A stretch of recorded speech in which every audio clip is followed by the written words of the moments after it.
Surface area is the sum of the area of the faces of a three-dimensional figure. So for a triangular prism, we would have two triangles, and we would find the area of each piece, and we would have three rectangles.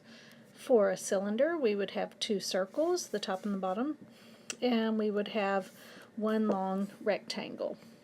And then for a cube, we would have six sides that were all the same, and they would all be squares.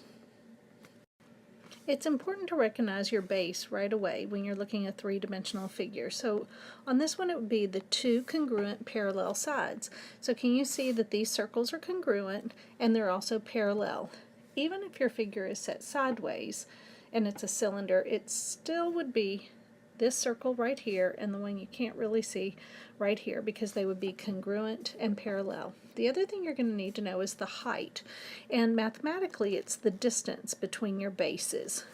And if it's set sideways, again, it'll still be this length right here because it's the distance between your bases. On a triangular prism, your bases, remember you're looking for things that are congruent and parallel, would be the triangles on each end. If yours is standing upright, it'll still be the triangles on each end because they're congruent and parallel. So those would be your bases. Now you'll also need to know your height, which is the distance between your bases, and this is where people get in trouble on the ones that are laying down like this. Remember, this is your height because it's mathematically it's the distance between your two bases. Your bases are the sides that are congruent and parallel. So on a box it's a little bit more difficult to see because these could be your bases, the top and the bottom of a box, but when you're looking at perhaps a cube, you could take this side and this side over here, and those could also be your bases. Whichever the ones are the bases, I would color them in, and that way it'll be easier for you to recognize your height, which is the distance between your bases.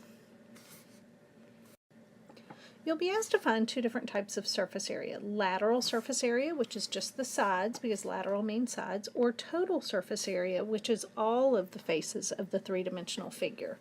The smartest thing to do is identify your bases right away and even color them in. So this would be the base, the two bases, because they're congruent and parallel, of that triangular prism.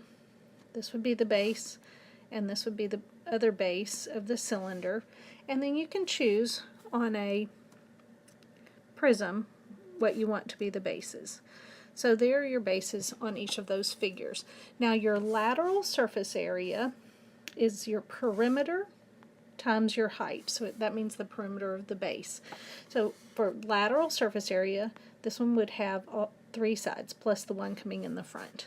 For lateral surface area of the cylinder, it would just be the label going around a can, and then for a rectangular prism, it's just the sides going around. Now if you want total surface area, then you just add in your bases. So what's really neat is once you understand the formula, the perimeter times the height for lateral, you do the same thing for total, and then you add in the area of both of your bases. So when you want total, you add in your bases, and when you want lateral, you leave those out.